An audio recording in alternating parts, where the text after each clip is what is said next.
Assalamualaikum warahmatullahi wabarakatuh. Alhamdulillahirrabbilalamin. Wabihi nasta'inu ala umri dunia wa din. Salatu wassalamu ala asrafil anbiya'i wal mursalin Sayyidina wa maulana Muhammadin wa ala alihi wa ashabihi ajmain, amma ba'du. Anak-anakku yang soleh-solehah, marilah kita panjatkan puji syukur kehadirat Allah Subhanahu wa Ta'ala yang telah memberikan kita kenikmatan sehingga pada hari ini kita dapat melakukan pertemuan daring tanpa halangan suatu apapun. Salawat serta salam kita sanjungkan kepada junjungan kita Nabi Agung Muhammad sallallahu alaihi wasallam biqaulina Allahumma sholli ala sayyidina Muhammad wa ala ali sayyidina Muhammad. Semoga dengan kita bersolawat kita mendapatkan syafaatul uzma besok di yaumil qiyamah. Amin Allahumma amin. Anak-anak yang soleh-solehah, pertemuan kita pada hari ini yaitu akan membahas tentang Isra Mi'raj, karena bulan ini sudah masuk bulan Rajab, di mana pada tanggal 27 Rajab itu adalah Nabi Muhammad itu melaksanakan Isra dan Mi'raj. Peristiwa Isra Mi'raj itu merupakan sejarah atau awal mula kaum muslim diperintahkan untuk melaksanakan sholat. Jadi pada tanggal 27 Rajab itu dilaksanakannya Isra Mi'raj, dan itu sebaiknya diperingati oleh kaum muslim untuk memperingati atau mengingatkan kita tentang peristiwa tersebut. Dalam Quran surat Al-Isra ayat 1, Allah itu sudah, yang artinya Allah itu sudah menuntun utusannya yaitu Nabi Muhammad SAW untuk melakukan perjalanan dari Masjidil Haram menuju Masjidil Aqsa, yang mana di sisi kanan dan kirinya Allah itu sudah memberikan barokah. Allah itu memberitahukan kepada hambanya tentang kekuasaan Allah, karena sesungguhnya Allah itu maha mendengar dan maha mengetahui. Setelah Nabi Muhammad mendapatkan bala dan fitnah dari golongan kafir Quraisy pada malam tanggal 27 Rajab tahun 10 setelah kenabiannya, Nabi Muhammad Shallallahu alaihi wasallam diisrokan dari Masjidil Haram menuju Masjidil Aqsa menggunakan apa? Menggunakan buraq. Dan selama perjalanannya Nabi Muhammad itu diperlihatkan peristiwa-peristiwa yang aneh ataupun peristiwa-peristiwa yang menakjubkan yang belum pernah ditemui oleh Nabi Muhammad Shallallahu alaihi wasallam, sehingga apa yang dilihat oleh Nabi ini bisa dijadikan contoh untuk kaumnya. Ada beberapa peristiwa menakjubkan atau peristiwa aneh yang dialami Nabi Muhammad SAW selama Isra. Yang pertama yaitu Nabi Muhammad melihat suatu kaum yang sedang menanam pada hari itu. Namun pada hari itu juga hasil tanamannya itu bisa dipanen, dan setelah dipanen tanamannya itu bisa tumbuh kembali, dan begitu seterusnya. Lalu Nabi Muhammad menanyakan kepada malaikat Jibril, itu kaum yang bagaimana ya Jibril? Nah, jawabannya malaikat Jibril kira-kira apa? Malaikat Jibril itu menjawab, itu adalah orang yang mengamalkan sedekah atau menginfakkan hartanya untuk menegakkan agama Islam, dan pahalanya itu dikalikan sampai 700 kali. Masya Allah ya. Kemudian setelah itu Nabi Muhammad itu melanjutkan perjalanannya kembali dan menemui peristiwa yang kedua, yaitu dalam perjalanan tersebut Nabi Muhammad SAW mencium bau yang sangat harum. Kemudian Nabi Muhammad SAW ini menanyakan kepada malaikat Jibril, ini bau apa ya Jibril? Kemudian Jibril menjawab, ini adalah bau wangi ini dari Ibu Masyithah. Siapakah Ibu Masyithah? Ibu Masyithah adalah wanita, salah satu wanita yang menjadi pelayan Raja Firaun. Pada suatu hari ketika Ibu Masyithah ini sedang menyisir rambut putri dari Raja Firaun ini, sisir yang digunakan itu jatuh. Kemudian Ibu Masyithah itu menyebut Bismillahi ta'isa Firaun. Dengan menyebut nama Allah, celakalah Firaun. Dan anak dari Firaun ini mendengar apa yang dikatakan oleh Ibu Masyithah. Kemudian anaknya ini langsung menanyakan, apa yang kamu katakan, Masyithah? Apakah ada Tuhan selain ayahku? Kira-kira Ibu Masyithah menjawab apa? Tuhanku dan Tuhanmu hanyalah Allah Subhanahu wa Ta'ala. Itu jawaban Ibu Masyithah. Dan karena jawaban itu, Ibu Masyithah dibunuh untuk memenuhi jalan Allah. Jadi dibunuhnya Ibu Masyithah ini menjadikan Ibu Masyithah itu meninggal secara syahid. Sehingga sampai sekarang itu namanya atau kuburnya itu masih wangi. Subhanallah, Masya Allah sekali, nggih. Kemudian setelah mencium bau harum dari Ibu Masyithah, Nabi Muhammad beserta malaikat Jibril itu melanjutkan perjalanannya kembali dan menemui peristiwa yang ketiga. Di sana Nabi melihat orang yang memukul atau membenturkan kepalanya hingga hancur sampai berdarah-darah, sampai hancur lebur, sampai tidak berbentuk. Kemudian utuh lagi, dibenturkan lagi dan hancur lagi, seperti itu seterusnya. Kemudian Nabi Muhammad itu menanyakan lagi kepada malaikat Jibril, itu kaum yang seperti apa ya malaikat Jibril? Apa yang dia lakukan? Kemudian malaikat Jibril menjawab, itu adalah contoh dari umatmu yang meninggalkan sholat atau mengakhirkan sholat. Na'udzubillahi min dzalik. Kemudian di perjalanan selanjutnya, Nabi Muhammad SAW itu melihat kaum yang di hadapannya itu tersaji. Kaum yang pertama itu tersaji daging yang bagus dan matang. Dan kaum yang satunya lagi itu disajikan daging yang busuk dengan bau yang sangat menyengat.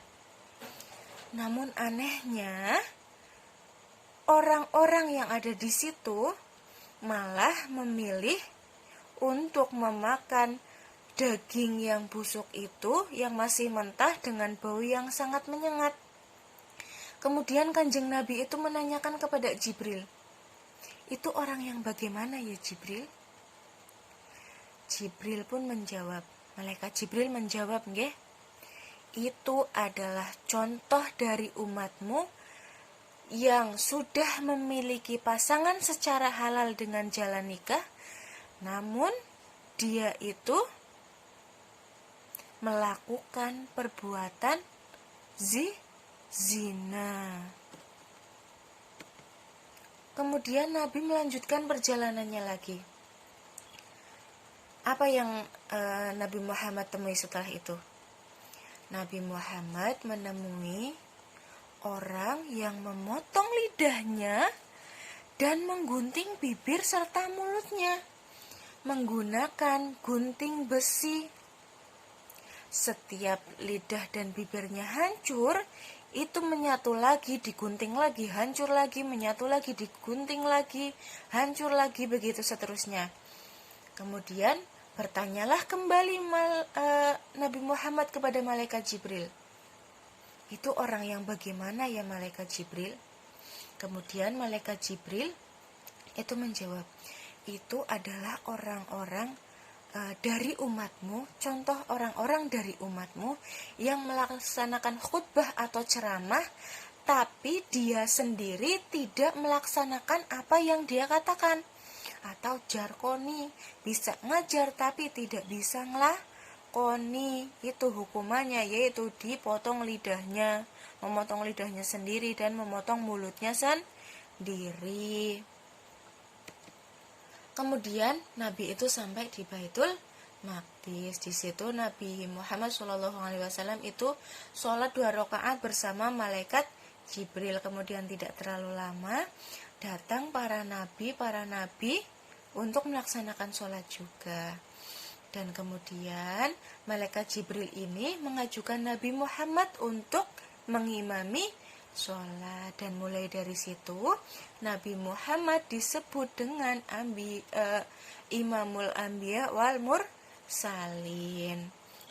Nah, itulah peristiwa Isra yang dijalani oleh Nabi Muhammad Sallallahu alaihi wasallam bersama malaikat Jibril, didampingi oleh malaikat Jibril nggih.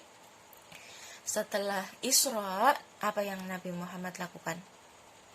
Yaitu Mi'raj, naik ke langit sampai Sidratul Muntaha, yaitu tempat tertinggi. Kira-kira apa yang dilakukan di sana? Ya, Nabi Muhammad itu melewati beberapa langit. Ada 7 langit. Di langit yang pertama, Nabi Muhammad bertemu dengan Nabi Adam alaihi salam. Kemudian ke langit yang kedua, Nabi Muhammad bertemu dengan siapa?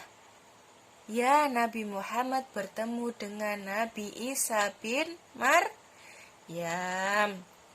Kemudian naik lagi ke langit yang ketiga, Nabi Muhammad menemui siapa?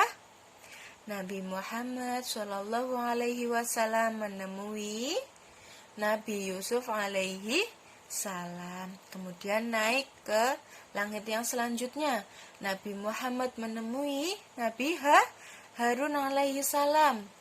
Lalu ke langit yang keenam, Nabi Muhammad bertemu dengan Nabi Musa alaihi salam. Sampai langit yang ketujuh, siapa yang ditemui Nabi Muhammad? Ya, Nabi Muhammad bertemu dengan Nabi Ibrahim alaihi salam. Nah, itu 7 langit beserta nabi-nabi yang ditemui oleh Nabi Muhammad Shallallahu alaihi wasallam. Kemudian setelah dari langit ke-7, Nabi Muhammad itu naik ke Sidratul Muntaha. Di sana Nabi Muhammad itu menerima perintah atau kewajiban untuk melaksanakan sholat sebanyak 50 waktu. Wah, banyak sekali 50 waktu. Apakah dikurangi oleh Allah? Ya, dari 50 waktu itu dikurangi menjadi 5 waktu. 5 waktu sholat berapa rakaat? Ada 17 rakaat. Namun ketika kita menjalankan secara khusyuk, secara ikhlas lillahi ta'ala, 5 waktu itu pahalanya sama seperti sholat 50 waktu. Dan setelah itu, setelah menerima kewajiban itu, Nabi Muhammad kembali lagi ke Mekah, memberitahukan hasil dari Isra Mi'raj. Apakah orang-orang di sana percaya? Tidak, sebagian besar orang-orang di sana tidak percaya. Karena apa? Karena itu terjadi hanya dalam 1 malam. Tidak mungkin Nabi Muhammad itu melaksanakan Isra dari Masjidil Haram ke Masjidil Aqsa itu hanya dalam 1 malam. Tidak mungkin, apalagi sampai ke Sidratul Muntaha. Jadi mereka tidak percaya. Tapi ada satu yang percaya, yaitu sahabat Nabi yang bernama Abu Bakar. Dia sangat percaya kepada Nabi Muhammad Shallallahu alaihi wasallam. Nah, dari peristiwa tersebut, kira-kira pelajaran apa yang dapat diambil dari peristiwa Isra Mi'raj yang dijalankan oleh Nabi Muhammad SAW. Ada yang tahu? Pelajaran yang pertama adalah Allah itu sudah memberikan kemuliaan dan keistimewaan kepada Nabi Muhammad SAW. Nabi Muhammad itu sedang dihibur oleh Allah karena telah kehilangan istri tercintanya, Siti Khadijah. Nah, walaupun dalam keadaan berduka, Nabi Muhammad itu tetap berjuang di jalan Allah. Apa yang dapat kita lakukan? Yang dapat kita lakukan saat ini berjuang di jalan Allah, yaitu misal dengan cara memakmurkan masjid, datang ke masjid, sholat berjamaah, ngaji di masjid. Tuh. Yang kedua, memakmurkan majelis ilmu, datang ke pengajian. Kalau sekarang bisa dengan misal ada pembelajaran daring ya, karena sekarang banyak virus corona. Semoga virusnya cepat berlalu sehingga pembelajarannya itu melalui daring. Nah, kita wajib itu meramaikan majelis ilmu karena kita belajarnya di grup tersebut. Ya, jadi harus diramaikan, dikerjakan tugasnya. Itu juga merupakan salah satu berjuang di jalan Allah. Selain itu kita juga bisa melaksanakan zikir ataupun tahlil. Itu pelajaran yang pertama. Pelajaran yang kedua adalah kewajiban melaksanakan sholat 5 waktu. Sholat 5 waktu jika dikerjakan secara khusyuk itu akan menjauhkan kita dari perbuatan maksiat, perbuatan menuruti hawa nafsu, menjauhkan kita dari berkata kotor atau perkataan yang kotor, menjauhkan kita dari mencaci orang lain, menjauhkan kita dari bohong, ya, dan mendekatkan kita untuk melaksanakan perbuatan baik atau melaksanakan kebajikan. Dan sholat 5 waktu itu kewajiban kita, nggih. Jangan sampai kita mendapat hukuman seperti tadi. Orang yang dibenturkan kepalanya sampai utuh lagi, dibenturkan lagi, utuh lagi. Karena di dalam surat Al-Maun, orang yang lalai, termasuk orang yang celaka tapi lalai itu adalah salah satunya orang yang mengakhirkan waktu sholat. Jadi jika ada waktu dipanggil Allahu Akbar, Allahu Akbar. Nah, itu panggilan Allah, segera kita laksanakan. Kemudian yang ketiga, pelajaran yang ketiga, bahwa Isra Mi'raj itu merupakan mukjizat Allah untuk Nabi Muhammad SAW. Lalu yang keempat, di situ ada penyebutan 2 masjid, yaitu Masjidil Haram dengan Masjidil Aqsa. Nah, ini menandakan bahwa selain Masjidil Haram, Masjidil Aqsa itu merupakan bagian dari tempat suci. Dengan membela Masjidil Aqsa dan sekelilingnya itu juga sama seperti kita membela Islam. Nah, itu pelajaran yang diambil dari peristiwa Isra Mi'raj tersebut.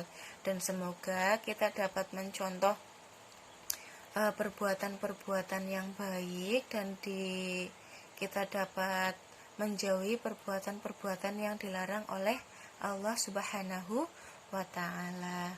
Sekian penjelasan dari Bu Guru.